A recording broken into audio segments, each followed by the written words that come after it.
तेरा गुण अवगुण ना विचारो कोई। माटी का क्या तोपै स्वामी, मानस की गत ए।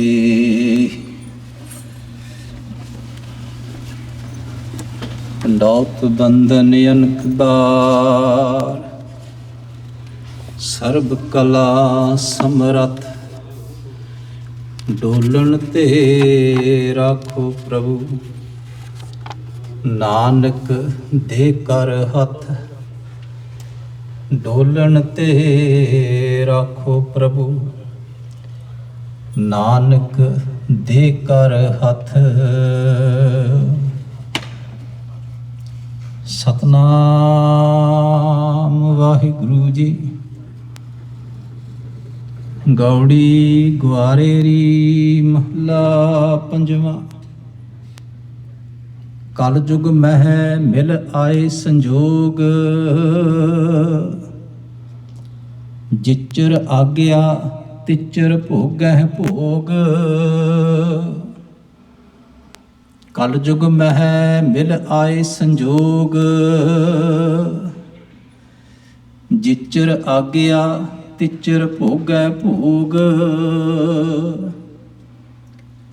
जलै न पाइयै राम सनेही, किरत संजोग सती उठ होई रहाओ। देखा देखी मन हट जल जाइयै, प्रसंग न पावै बहु जून भवाइयै। सील संजम प्र आज्ञा मानै, तिस नारी को दुख ना जमानै। कहो नानक जिन प्रयो परमेश्वर कर जानिया, धन सती दरगह परवानिया। कहो नानक जिन प्रयो परमेश्वर कर जानिया, धन सती दरगह परवानिया। वाहिगुरु जी का खालसा, वाहिगुरु जी की फतेह। परम सन्मानयोग जुगो जुग अटल चवर छतर तखत दे मालक, धन धन श्री गुरु ग्रंथ साहिब जी की हजूरी विच जुड़ बैठी साध संगत, चल रही लड़ीवार श्री गुरु ग्रंथ साहिब जी की कथा। गौड़ी राग दे विच पंजवें पातशाह गुरु अर्जन देव जी महाराज का उच्चारण किया होया अज का यह पावन पवित्र शब्द है, जिसका पाठ आप जी ने सरवण किया है। अज के इस शब्द दे विच जो सतगुरु पातशाह सानू जीवां नूं उपदेश करते हैं, जो शब्द दियां रहाव वालियां पंक्तियां हैं। जलै न पाइयै राम सनेही, किरत संजोग सती उठ होई। पहले समय दे विच हिंदू मत विच एक रस्म सी सती होण दी। जदों किसी का पति चढ़ाई कर जाता सी ते उसनूं अपने पति की चिखा दे नाल सती होना पैंदा सी। अज भी कई बारी ऐसियां घटनावां ये वापरदियां ने। गुरु अमरदास जी महाराज ने इस सती प्रथा नूं बंद करन दे विच काफ़ी योगदान पाया, जीवां नूं उपदेश दिता। गुरु ग्रंथ साहिब जी महाराज के अंदर उन्हां दे कुछ ऐसे श्लोक भी ने। एक श्लोक विच गुरु अमरदास जी महाराज ने वचन कहे, सतियां एह न आखियन जो मड़ियां लग जलन। कि उन्हां नूं सतियां ना आखो जिहड़ियां अपने ਪਤੀ ਦੀ ਚਿਖਾ ਦੇ ਵਿੱਚ ਸੜ ਕੇ ਮਰ ਗਈਆਂ, ਕਿਉਂਕਿ ਮਨੁੱਖਾ ਜੀਵਨ ਇਹ ਤੇ ਬੜਾ ਅਮੋਲਕ ਹੈ।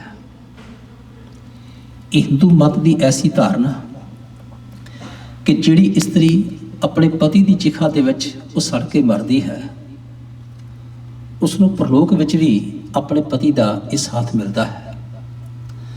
ਪਰ ਸਤਿਗੁਰੂ ਪਾਤਸ਼ਾਹ ਆਖਦੇ ਨੇ ਕਿ ਇੱਥੇ ਪੂਰਬਲੇ ਸੰਜੋਗਾਂ ਕਰਕੇ ਇੱਥੇ ਮਿਲਾਪ ਹੋਏ, ਫਿਰ ਅੱਗੇ ਕੋਈ ਕਿਸੇ ਦਾ ਸਾਥੀ ਨਹੀਂ, ਕੋਈ ਕਿਸੇ ਦੇ ਨਾਲ ਨਹੀਂ ਨਿਭਦਾ। ਇੱਥੇ ਹਰੇਕ ਦੇ ਆਪੋ ਆਪਣੇ ਕਰਮ ਨੇ, ਕੋਈ ਕਿਸੇ ਜੂਨ ਦੇ ਵਿੱਚ ਚਲਾ ਗਿਆ, ਕੋਈ ਕਿਸੇ ਜੂਨ ਦੇ ਵਿੱਚ ਚਲਾ ਗਿਆ। ਇਹ ਵਾਧੂ ਦੀਆਂ ਐਵੇਂ ਰਸਮਾਂ ਨੇ, ਔਰ ਇਸ ਤਰ੍ਹਾਂ ਕਰਨ ਦੇ ਨਾਲ ਕੋਈ ਇਸਤਰੀ ਸਤੀ ਨਹੀਂ ਹੋ ਜਾਂਦੀ, ਕੋਈ ਰੱਬ ਦੇ ਦਰ ਤੇ ਉਹ ਪ੍ਰਵਾਨ ਨਹੀਂ ਹੋ ਜਾਂਦੀ, ਬਲਕਿ ਇਹ ਤੇ ਇੱਕ ਪਾਪ ਹੈ, ਇੱਕ ਅਪਰਾਧ ਹੈ, ਇੱਕ ਆਤਮ ਹੱਤਿਆ ਹੈ। ਤੋ ਸਤਿਗੁਰੂ ਪਾਤਸ਼ਾਹ ਅੱਜ ਵੀ ਐਸੇ ਇਹ ਬਚਨ ਆਖਦੇ ਨੇ ਕਿ ਜਲੇ ਨਾ ਪਾਈਏ ਰਾਮ ਸਨੇਹੀ, ਕਿ ਆਪਣੇ ਆਪ ਨੂੰ ਜਲਾਉਣ ਦੇ ਨਾਲ, ਆਪਣੇ ਆਪ ਨੂੰ ਸਾੜਨ ਦੇ ਨਾਲ ਉਹ ਸਨੇਹੀ, ਉਹ ਪਿਆਰਾ, ਉਹ ਪਤੀ ਕੋ ਪ੍ਰਲੋਕ ਦੇ ਵਿੱਚ ਨਹੀਂ ਮਿਲਦਾ। ਇਸੇ ਤਰ੍ਹਾਂ ਕਈ ਐਸੇ ਸਾਧੂ ਹੋਏ ਜਿਹੜੇ ਆਪਣੇ ਤਨ ਨੂੰ ਤਪਾਉਂਦੇ ਨੇ, ਸਰੀਰ ਨੂੰ ਕਸ਼ਟ ਦਿੰਦੇ ਨੇ। ਸਤਿਗੁਰੂ ਪਾਤਸ਼ਾਹ ਇੱਥੇ ਉਹਨਾਂ ਦਾ ਵੀ ਮਾਨੋ ਜ਼ਿਕਰ ਕਰਦੇ ਨੇ ਕਿ ਇਸ ਤਰ੍ਹਾਂ ਤਨ ਨੂੰ ਤਪਾਉਣ ਦੇ ਨਾਲ ਕੋਈ ਉਹ ਪ੍ਰਮਾਤਮਾ ਨਹੀਂ ਮਿਲਦਾ, ਕਿਉਂਕਿ ਇਹ ਤੇ ਮਨ ਦੇ ਹੱਠ ਕਰਕੇ ਕੀਤੇ ਹੋਏ ਕਰਮ ਨੇ, ਤੇ ਐਸੇ ਮਨ ਦੇ ਹੱਠ ਕਰਕੇ ਕੀਤੇ ਕਰਮ ਇਹ ਗੁਰਮਤਿ ਵਿੱਚ ਪ੍ਰਵਾਨ ਨਹੀਂ, ਕਿਉਂਕਿ ਗੁਰਮਤਿ ਕੋਈ ਹੱਠ ਮਾਰਗ ਨਹੀਂ, ਇਹ ਸਹਿਜ ਮਾਰਗ ਹੈ। ਇੱਥੇ ਪ੍ਰਮਾਤਮਾ ਦਾ ਨਾਮ ਜਪਣਾ ਇਹ ਸਭ ਤੋਂ ਸ੍ਰੇਸ਼ਟ ਕਰਮ ਹੈ। ਦੁਨੀਆ ਦੀ ਕਿਰਤਕਾਰ ਕਰਨੀ, ਕੰਮ ਧੰਦੇ ਕਰਨੇ ਇਮਾਨਦਾਰੀ ਦੇ ਨਾਲ, ਤੇ ਉਸ ਵਿੱਚੋਂ ਵੀ ਗਰੀਬਾਂ ਲੋੜਵੰਦਾਂ ਦੀ ਸਹਾਇਤਾ ਕਰਨੀ, ਰੱਬ ਨੂੰ ਚੇਤੇ ਰੱਖਣਾ, ਇਹ ਗੁਰਮਤਿ ਦੇ ਸਿਧਾਂਤ ਨੇ। ਤੋ ਪਾਤਸ਼ਾਹ ਕਹਿਣਗੇ ਜਲੇ ਨਾ ਪਾਈਏ ਰਾਮ ਸਨੇਹੀ, ਕਿ ਇਸ ਤਰ੍ਹਾਂ ਸੜਨ ਦੇ ਨਾਲ ਉਹ ਸਨੇਹੀ, ਉਹ ਪਿਆਰਾ ਨਹੀਂ ਮਿਲਦਾ, ਨਾ ਹੀ ਆਪਣੇ ਤਨ ਨੂੰ ਤਪਾਉਣ ਦੇ ਨਾਲ ਕੋਈ ਪਰਮੇਸ਼ਰ ਦਾ ਮਿਲਾਪ ਹੁੰਦਾ ਹੈ। ਕਿਰਤ ਸੰਜੋਗ ਸਤੀ ਉੱਠ ਹੋਈ, ਸੰਜੋਗ ਦਾ ਅਰਥ ਹੈ ਮਿਲਾਪ। ਇਹ ਮਿਲਾਪ ਦੀ ਤਾਂਘ ਨੂੰ ਲੈ ਕੇ ਉਹ ਕੀਤਾ ਹੋਇਆ ਕਰਮ ਜਿਹੜੀ ਕਿਰਤ ਹੈ, ਸਤੀ ਉੱਠ ਹੋਈ, ਉਹ ਇਸਤਰੀ ਉੱਠ ਕੇ ਪਤੀ ਦੇ ਨਾਲ ਉਹ ਸਤੀ ਹੋ ਜਾਂਦੀ ਹੈ। ਤੇ ਸ਼ਬਦ ਦੇ ਆਰੰਭ ਦੇ ਵਿੱਚ ਪਾਤਸ਼ਾਹ ਨੇ ਬਚਨ ਕਹੇ, ਕਲਯੁਗ ਮੈਂ ਮਿਲ ਆਏ ਸੰਜੋਗ, ਜਿਚਰ ਆਗਿਆ ਤਿਚਰ ਭੋਗੈ ਭੋਗ। ਕਲਯੁਗ ਇਹ ਜਿਹੜਾ ਸਮਾਂ ਹੈ, ਹਿੰਦੂ ਮਤ ਵਿੱਚ 4 ਯੁਗਾਂ ਦਾ ਇਹ ਜ਼ਿਕਰ ਆਇਆ। ਸਭ ਤੋਂ ਪਹਿਲਾ ਯੁਗ ਉਹਨਾਂ ਨੇ ਕਿਹਾ ਕਿ ਸਤਿਯੁਗ ਹੈ, ਜਿਸ ਨੂੰ ਉਹ ਬੜਾ ਚੰਗਾ ਮੰਨਦੇ ਨੇ, ਪਰ ਗੁਰਮਤਿ ਵਿੱਚ ਐਸੇ ਕੋਈ ਯੁਗਾਂ ਦੀ ਗੱਲ ਨਹੀਂ। ਯੁਗ ਦਾ ਅਰਥ ਹੈ ਸਮਾਂ, ਤੇ ਸਤਿਯੁਗ ਦਾ ਅਰਥ ਹੈ ਉਹ ਸਮਾਂ ਜਦੋਂ ਜੀਵਨ ਤੇ ਵਿੱਚ ਸੱਚ ਪ੍ਰਦਾਨ ਹੋਵੇ। ਗੁਰੂ ਨਾਨਕ ਦੇਵ ਜੀ ਮਹਾਰਾਜ ਨੇ ਆਸਾ ਦੀ ਵਾਰ ਦੇ ਵਿੱਚ ਇਹਨਾਂ ਯੁਗਾਂ ਦੀ ਬੜੀ ਸੁੰਦਰ ਵਿਆਖਿਆ ਕੀਤੀ। ਕਹਿੰਦੇ ਸਤਿਯੁਗ ਕੀ ਹੈ?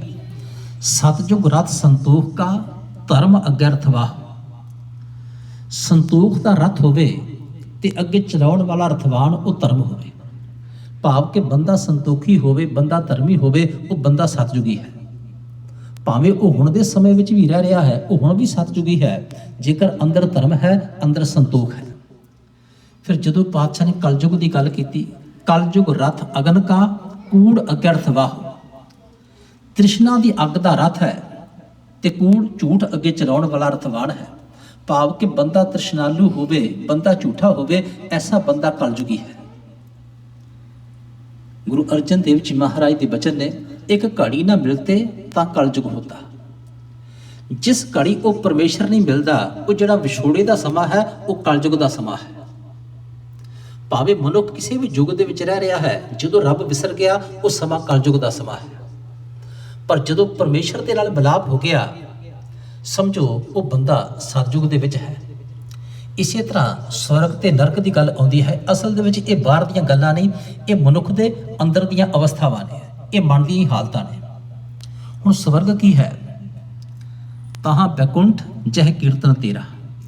ਜਿੱਥੇ ਪਰਮੇਸ਼ਰ ਦੀ ਸਿਫਤ ਸਲਾਹ ਹੈ, ਉਹ ਥਾਂ ਸਵਰਗ ਹੈ। ਭਗਤ ਕਬੀਰ ਜੀ ਦੇ ਬਚਨ ਨੇ, ਕਹੋ ਕਬੀਰ ਅਬ ਕਹੀਏ ਕਾਹੇ, ਸਾਧ ਸੰਗਤ ਬੈਕੁੰਠੇ ਆਹੇ। ਕਿ ਸਾਧ ਸੰਗਤ ਵਿੱਚ ਆ ਕੇ ਬੈਠਣਾ, ਇਹ ਮਾਨੋ ਬੈਕੁੰਠ ਵਿੱਚ ਬੈਠਣਾ ਹੈ। ਇਸ ਤੋਂ ਵੱਡਾ ਸਵਰਗ ਹੋਰ ਕੋਈ ਨਹੀਂ। ਜਿੱਥੇ ਪਰਮੇਸ਼ਰ ਦੀ ਯਾਦ ਹੈ, ਰੱਬ ਦਾ ਸਿਮਰਨ ਹੈ, ਉਹ ਥਾਂ ਸਵਰਗ ਹੈ। ਤੇ ਨਰਕ ਕੀ ਹੈ? ਕੌਤਕ ਕੋੜ ਤਮਾਸਿਆ ਚੇਤਨ ਆਵਸ ਨਾਉ, ਨਾਨਕ ਕੋੜੀ ਨਰਕ ਬਰਾਬਰੇ ਉਜੜ ਸੋਈ ਥਾਂ।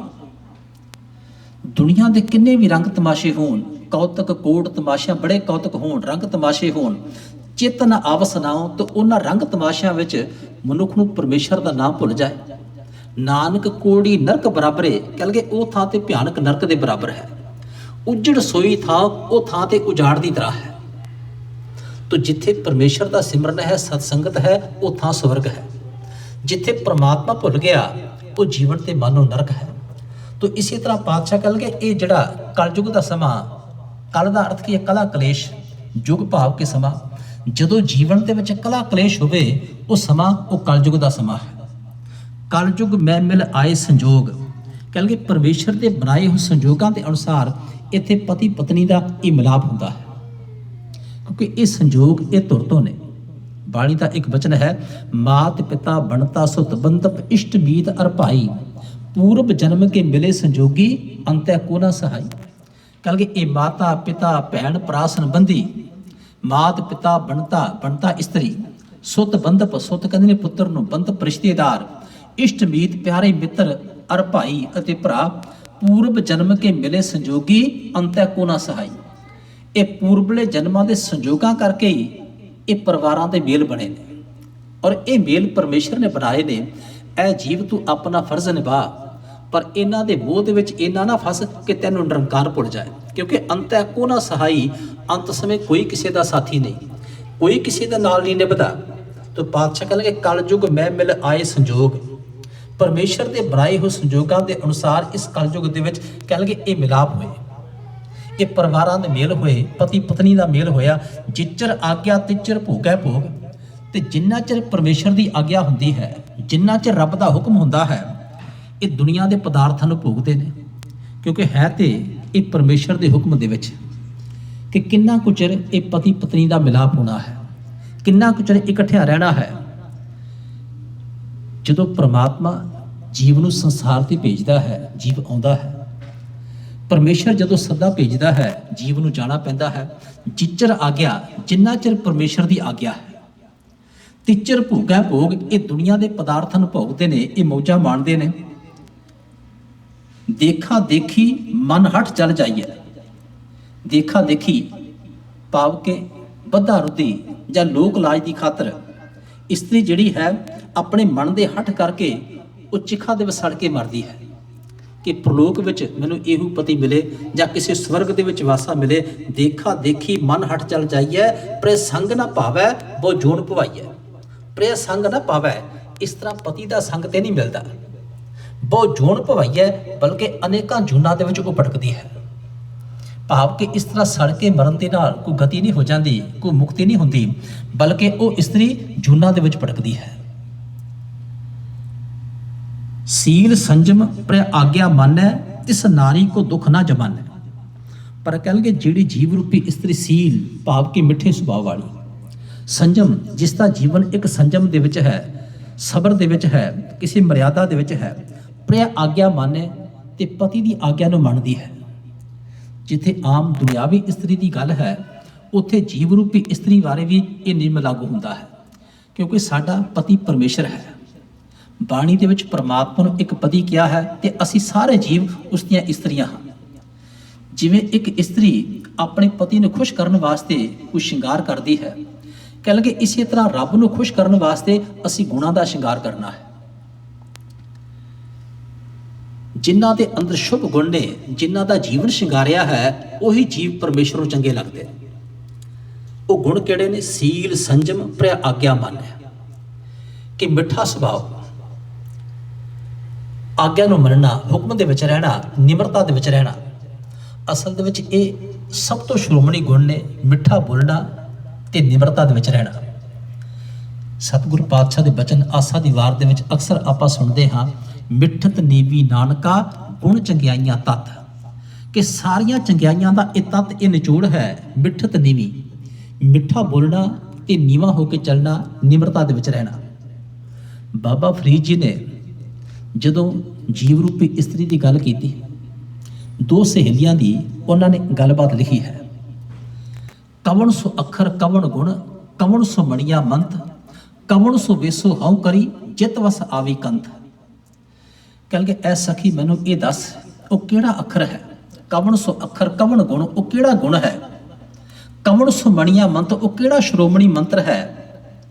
ਕਵਣ ਸੋ ਵੇਸੋ ਹਉ ਕਰੀ, ਕਿਹੜਾ ਵੇਸ ਧਾਰਨ ਕਰਾਂ, ਜਿਤ ਵਸ ਆਵੀ ਕੰਤ, ਜਿਸ ਕਰਕੇ ਕੰਤ ਮੇਰੇ ਵਸ ਵਿੱਚ ਆ ਜਾਏ। ਫਿਰ ਦੂਜੀ ਸਖੀ ਨੇ ਜਵਾਬ ਦਿੱਤਾ, ਬਾਬਾ ਫਰੀਦ ਜੀ ਲਿਖਦੇ ਨੇ, ਨਿਵਣ ਸੋ ਅੱਖਰ ਖਵਣ ਗੁਣ। ਨਿਵਣ ਭਾਵ ਕਿ ਨਿਵ ਜਾਣਾ, ਨਿਮਰਤਾ ਵਿੱਚ ਰਹਿਣਾ, ਇਹ ਉਹ ਅੱਖਰ ਹੈ। ਖਵਣ ਗੁਣ, ਖਵਣ ਭਾਵ ਕਿ ਖਿਮਾ ਭਾਵਨਾ, ਸਹਿਨਸ਼ੀਲਤਾ। ਜਿਹਬਾ ਮਣੀਆਂ ਮੰਤ, ਤੇ ਜ਼ੁਬਾਨ ਤੋਂ ਮਿੱਠੇ ਬਚਨ ਬੋਲਣੇ। ਇਹ ਤ੍ਰੈ ਭੈਣੇ ਵੇਸ ਕਰ, ਤਾਂ ਬਸ ਆਵੀ ਕੰਤ। ਇਹ ਜੀਵ ਰੂਪੀ ਇਸਤਰੀ ਇਹ ਤਿੰਨ ਵੇਸ ਧਾਰਨ ਕਰ ਲੈ। ਭਾਵ ਕਿ ਇਹ ਤਿੰਨ ਗੁਣ ਤੇਰੇ ਅੰਦਰ ਹੋਣ ਤੇ ਸਮਝ ਉਹ ਪਰਮੇਸ਼ਰ ਤੇਰੇ ਵਸ ਵਿੱਚ ਹੈ, ਉਹ ਪਤੀ ਤੇਰੇ ਵਸ ਵਿੱਚ ਹੈ। ਇੱਕ ਤੇ ਨਿਮਰਤਾ ਵਿੱਚ ਰਹਿਣਾ, ਦੂਜਾ ਖਿਮਾ ਭਾਵਨਾ, ਸਹਿਨਸ਼ੀਲਤਾ, ਤੀਜਾ ਜ਼ੁਬਾਨ ਤੋਂ ਇਹ ਮਿੱਠੇ ਬਚਨ ਬੋਲਣੇ। ਕਿਉਂਕਿ ਜਿਸ ਦੇ ਮਨ ਵਿੱਚ ਮਿਠਾਸ ਹੋਵੇਗੀ ਉਸੇ ਦੀ ਜ਼ੁਬਾਨ ਤੇ ਵੀ ਮਿਠਾਸ ਹੋਵੇਗੀ। ਜੇਕਰ ਮਨ ਦੇ ਅੰਦਰ ਕੁੜੱਤਣ ਹੈ, ਐਸੇ ਮਨੁੱਖ ਦੀ ਜ਼ੁਬਾਨ ਤੇ ਵੀ ਕੌੜੇ ਬਚਨ ਹੋਣਗੇ। ਉਹ ਹਮੇਸ਼ਾ ਫਿੱਕੇ ਬਚਨ ਹੀ ਬੋਲੇਗਾ। ਨਾਨਕ ਫਿੱਕਾ ਬੋਲੀਐ, ਤਨ ਮਨ ਫਿੱਕਾ ਹੋਏ। ਕਹਿਣਗੇ ਉਸ ਦਾ ਤਨ ਵੀ ਫਿੱਕਾ, ਉਸ ਦਾ ਮਨ ਵੀ ਫਿੱਕਾ, ਉਸ ਦੇ ਜੀਵਨ ਦੇ ਵਿੱਚ ਕੋਈ ਰਸ ਨਹੀਂ। ਜਿਵੇਂ ਜਿਸ ਫਲ ਦੇ ਵਿੱਚ ਕੋਈ ਰਸ ਨਹੀਂ, ਉਸ ਫਲ ਨੂੰ ਕੌਣ ਖਰੀਦੇਗਾ। ਜਿਸ ਜੀਵਨ ਦੇ ਵਿੱਚ ਰਸ ਨਹੀਂ, ਉਹ ਜੀਵਨ ਵੀ ਪ੍ਰਮਾਤਮਾ ਦੇ ਦਰ ਤੇ ਕਦੇ ਪ੍ਰਵਾਨ ਨਹੀਂ ਹੁੰਦਾ। ਤੋ ਜਿਨ੍ਹਾਂ ਦੇ ਮਨ ਵਿੱਚ ਪਰਮੇਸ਼ਰ ਦਾ ਨਾਮ ਹੈ, ਉਹਨਾਂ ਦੀ ਜ਼ੁਬਾਨ ਤੇ ਵੀ ਮਿਠਾਸ ਹੈ।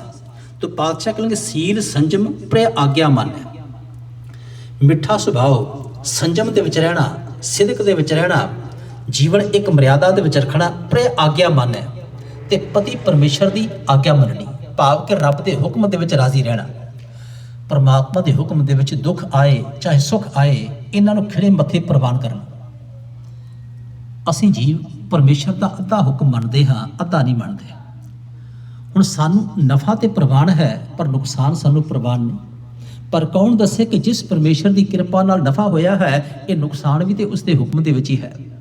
ਸੁੱਖ ਤੇ ਸਾਨੂੰ ਪ੍ਰਵਾਨ ਹੈ, ਪਰ ਸਾਨੂੰ ਦੁੱਖ ਪ੍ਰਵਾਨ ਨਹੀਂ। ਜਦ ਕਿ ਦੋਨੋਂ ਗੱਲਾਂ ਇਹ ਪਰਮੇਸ਼ਰ ਦੇ ਹੱਥ ਵਿੱਚ ਨੇ। ਜਨਮ ਸਾਨੂੰ ਪ੍ਰਵਾਨ ਹੈ, ਪਰ ਸਾਨੂੰ ਮੌਤ ਪ੍ਰਵਾਨ ਨਹੀਂ। ਤੂੰ ਪਾਤਸ਼ਾਹ ਕਹਿੰਗੇ ਤੂੰ ਪੂਰਾ ਹੁਕਮ ਪਰਮੇਸ਼ਰ ਦਾ ਮੰਨ। ਜੇਕਰ ਉਸਨੇ ਸੁੱਖ ਦਿੱਤੇ ਨੇ, ਤੂੰ ਖਿੜੇ ਮੱਥੇ ਕਬੂਲ ਕੀਤੇ। ਜੇਕਰ ਕਦੇ ਦੁੱਖ ਵੀ ਆਇਆ ਹੈ, ਉਸ ਨੂੰ ਵੀ ਖਿੜੇ ਮੱਥੇ ਕਬੂਲ ਕਰ। ਇਸੇ ਲਈ ਭਗਤਾਂ ਨੇ ਦੁੱਖਾਂ ਨੂੰ ਵੀ ਰੱਬ ਦੀ ਇੱਕ ਦਾਤ ਮੰਨਿਆ ਹੈ। ਕੀਤਿਆਂ ਦੁੱਖ ਭੂਖ ਸਦ ਮਾਰ, ਏ ਪੇ ਦਾਤ ਤੇਰੀ ਦਾਤਾਰ। ਕਹਿੰਗੇ ਦੁੱਖ ਵੀ ਪਰਮੇਸ਼ਰ ਦੀ ਇੱਕ ਦਾਤ ਹੈ, ਕਿਉਂਕਿ ਦੁੱਖ ਦੇ ਵਿੱਚ ਉਹ ਪਰਮਾਤਮਾ ਚੇਤੇ ਆਉਂਦਾ ਹੈ। ਵੱਡੇ ਤੋਂ ਵੱਡਾ ਨਾਸਤਿਕ ਬੰਦਾ ਜਿਸ ਨੇ ਕਦੇ ਰੱਬ ਨੂੰ ਚੇਤੇ ਨਹੀਂ ਕੀਤਾ, ਪਰ ਜਦੋਂ ਦੁੱਖ ਦੀ ਚੋਟ ਲੱਗਦੀ ਹੈ, ਉਸ ਨੂੰ ਵੀ ਰੱਬ ਚੇਤੇ ਆ ਜਾਂਦਾ ਹੈ। ਤੋ ਜਿਸ ਦੁੱਖ ਦੇ ਵਿੱਚ ਪਰਮਾਤਮਾ ਚੇਤੇ ਆ ਜਾਏ, ਉਹ ਦੁੱਖ ਤੇ ਪਰਮੇਸ਼ਰ ਦੀ ਇੱਕ ਦਾਤ ਹੈ। ਇਹ ਕੋਈ ਰੱਬ ਦੀ ਕਰੋਪੀ ਨਹੀਂ। ਦੁੱਖ ਸਾਨੂੰ ਸੁਚੇਤ ਕਰਨ ਵਾਸਤੇ ਆਉਂਦਾ ਹੈ, ਸਾਵਧਾਨ ਕਰਨ ਵਾਸਤੇ ਆਉਂਦਾ ਹੈ। ਤੋ ਸਤਿਗੁਰ ਪਾਤਸ਼ਾਹ ਕਹਿੰਦੇ ਮਨੁੱਖ ਪਰਮੇਸ਼ਰ ਦੇ ਹੁਕਮ ਦੇ ਵਿੱਚ ਰਹੇ, ਇਹ ਵਾਹਿਗੁਰੂ ਦੀ ਆਗਿਆ ਦੇ ਵਿੱਚ ਰਹੇ। ਸੀਲ ਸੰਜਮ ਪ੍ਰਿਯ ਆਗਿਆ ਮੰਨੈ, ਤਿਸ ਨਾਰੀ ਕੋ ਦੁੱਖ ਨਾ ਜਮਾਨੈ। ਉਸ ਜੀਵ ਰੂਪੀ ਇਸਤਰੀ ਨੂੰ ਫਿਰ ਜਮਾਂ ਦਾ ਕੋਈ ਦੁੱਖ ਨਹੀਂ ਵਿਆਪਦਾ। ਇਸ ਜ਼ਮਾਨੇ ਦੇ ਵਿੱਚ ਰਹਿੰਦਿਆਂ ਹੋਇਆਂ ਵੀ ਕੋਈ ਵਿਕਾਰਾਂ ਦਾ ਦੁੱਖ ਉਸ ਨੂੰ ਭੋ ਨਹੀਂ ਸਕਦਾ। ਕਹੋ ਨਾਨਕ ਜਿਨ ਪ੍ਰਯੋ ਪਰਮੇਸ਼ਰ ਕਰ ਜਾਣਿਆ, ਧਨ ਸਤੀ ਦਰਗਹਿ ਪਰਵਾਨਿਆ। ਤੇ ਅਖੀਰ ਵਿੱਚ ਪਾਤਸ਼ਾਹ ਬਚਨ ਆਖਦੇ ਨੇ, ਕਹੋ ਨਾਨਕ ਜਿਨ ਪ੍ਰਯੋ ਪਰਮੇਸ਼ਰ ਕਰ ਜਾਣਿਆ, ਕਿ ਜਿਨ੍ਹਾਂ ਨੇ ਪਰਮੇਸ਼ਰ ਨੂੰ ਆਪਣਾ ਪਤੀ ਕਰਕੇ ਜਾਣਿਆ ਹੈ ਕਿ ਪਰਮਾਤਮਾ ਹੀ ਸਾਡਾ ਖਸਮ ਹੈ, ਉਹੀ ਸਾਡਾ ਮਾਲਕ ਹੈ। ਜਿਨ੍ਹਾਂ ਜੀਵ ਇਸਤਰੀਆਂ ਨੇ ਇੱਕ ਪਰਮੇਸ਼ਰ ਨੂੰ ਆਪਣਾ ਪਤੀ ਜਾਣਿਆ ਹੈ। ਜਿਵੇਂ ਪਤੀ ਵਰਤਾ ਇਸਤਰੀ ਹਰ ਥਾਂ ਤੇ ਮਾਣ ਪਾਉਂਦੀ ਹੈ, ਇਸੇ ਤਰ੍ਹਾਂ ਜਿਹੜੇ ਇੱਕ ਰੱਬ ਦੇ ਪੁਜਾਰੀ ਨੇ, ਉਹਨਾਂ ਦੀ ਹਰ ਪਾਸੇ ਜੈ ਜੈਕਾਰ ਹੁੰਦੀ ਹੈ। ਭਗਤ ਕਬੀਰ ਜੀ ਨੇ ਇਸੇ ਲਈ ਬਚਨ ਕਹੇ, ਕਹਿ ਲਗੇ ਹੇ ਭਾਈ, ਇੱਕ ਰੱਬ ਨੂੰ ਛੱਡ ਕੇ ਤੂੰ ਹੋਰ ਪਾਸੇ ਕਿਉਂ ਭਟਕਦਾ ਹੈ। ਰੇ ਜੀ ਨਿਲੱਜ ਲਾਜ ਤੋਹਿ ਨਾਹੀ, ਐ ਬੇਸ਼ਰਮ ਬੰਦੇ ਤੈਨੂੰ ਸ਼ਰਮ ਨਹੀਂ ਆਉਂਦੀ। ਹਰ ਤਜ ਕਤ ਕਾਹੂ ਕੇ ਜਾਹੀ, ਇੱਕ ਰੱਬ ਨੂੰ ਛੱਡ ਕੇ ਹੋਰ ਪਾਸੇ ਕਿਉਂ ਭਟਕਦਾ ਹੈ। ਜਾਂ ਕੋ ਠਾਕਰ ਉੱਚਾ ਹੋਈ, ਸੋ ਜਨ ਪਰ ਕਰ ਜਾਤ ਨਾ ਸੋਹੀ। ਜਿਸ ਦਾ ਮਾਲਕ ਇੰਨਾ ਉੱਚਾ ਹੋਵੇ, ਉਹ ਪਰਾਏ ਘਰਾਂ ਵਿੱਚ ਜਾਂਦਾ ਸ਼ੋਭਾ ਨਹੀਂ ਪਾਉਂਦਾ। ਜਦੋਂ ਆਪਾਂ ਰੋਜ਼ ਇਹ ਬਚਨ ਪੜ੍ਹਦੇ ਹਾਂ, ਸਾਚੇ ਸਹਿਬਾ ਕਿਆ ਨਾਹੀ ਘਰ ਤੇਰਾ, ਇਹ ਮੇਰੇ ਮਾਲਕ ਤੇਰੇ ਘਰ ਵਿੱਚ ਕੀ ਨਹੀਂ ਹੈ। ਤੋ ਜਿਸ ਪਰਮੇਸ਼ਰ ਦੇ ਘਰ ਵਿੱਚ ਸਭ ਕੁਝ ਹੈ, ਤੇ ਐਸੇ ਰੱਬ ਦਾ ਦਰ ਛੱਡ ਕੇ ਫਿਰ ਹੋਰ ਪਾਸੇ ਭਟਕਣਾ, ਇਹ ਜੀਵ ਦੀ ਅਗਿਆਨਤਾ ਹੈ। ਕਹੋ ਨਾਨਕ ਜਿਨ ਪ੍ਰਯੋ ਪਰਮੇਸ਼ਰ ਕਰ ਜਾਣਿਆ। ਜਿਸ ਜੀਵ ਇਸਤਰੀ ਨੇ ਪਰਮਾਤਮਾ ਨੂੰ ਆਪਣਾ ਪਤੀ ਕਰਕੇ ਜਾਣਿਆ ਹੈ ਕਿ ਉਹੀ ਸਾਡਾ ਮਾਲਕ ਹੈ। ਧੰਨ ਸਤੀ ਦਰਗਾਹ ਪ੍ਰਵਾਨਿਆ। ਉਹ ਜੀਵ ਰੂਪੀ ਇਸਤਰੀ ਸਹੀ ਮਿਆਣਿਆਂ ਵਿੱਚ ਸਤੀ ਹੈ ਤੇ ਰੱਬ ਦੀ ਦਰਗਾਹ ਦੇ ਵਿੱਚ ਪ੍ਰਵਾਨ ਹੈ। ਉਹੀ ਜੀਵ ਪਰਮੇਸ਼ਰ ਦੇ ਦਰ ਤੇ ਪ੍ਰਵਾਨ ਹੈ। ਤੋ ਸਤਿਗੁਰ ਪਾਤਸ਼ਾਹ ਕਿਰਪਾ ਬਖਸ਼ਿਸ਼ ਕਰਨ। ਸਤਿਗੁਰ ਪਾਤਸ਼ਾਹ ਦੇ ਇਹ ਪਾਵਨ ਪਵਿੱਤਰ ਉਪਦੇਸ਼ ਸਾਡੇ ਜੀਵਾਂ ਦੇ ਹਿਰਦਿਆਂ ਵਿੱਚ ਵਸਣ। ਹੋਈਆਂ ਭੁੱਲਾਂ ਚੁੱਕਾਂ ਦੀ ਖਿਮਾ ਬਖਸ਼ਿਸ਼ ਕਰਨੀ ਜੀ। ਇੰਨੀਆਂ ਕੋਈ ਬੇਨਤੀਆਂ ਪ੍ਰਵਾਨ ਕਰਨੀਆਂ। ਵਾਹਿਗੁਰੂ ਜੀ ਕਾ ਖਾਲਸਾ ਵਾਹਿਗੁਰੂ ਜੀ ਕੀ ਫਤਿਹ। ਰਾਮ ਕਲੀ ਮਹਲਾ ਤੀਜਾ। ਆਨੰਦ ਇੱਕ ਓੰਕਾਰ ਸਤਿਗੁਰ ਪ੍ਰਸਾਦ। ਆਨੰਦ ਭਇਆ ਮੇਰੀ ਮਾਏ ਸਤਿਗੁਰੂ ਮੈਂ ਪਾਇਆ। ਸਤਿਗੁਰ ਤਾਂ ਪਾਇਆ ਸਹਿ ਸੇਤੀ। ਮਨ ਵਜੀਆਂ ਵਧਾਈਆਂ। ਰਾਗ ਅਰਤਨ ਪਰਵਾਰ ਭਰੀਆਂ। ਸ਼ਬਦ ਗਾਵਣ ਆਈਆਂ।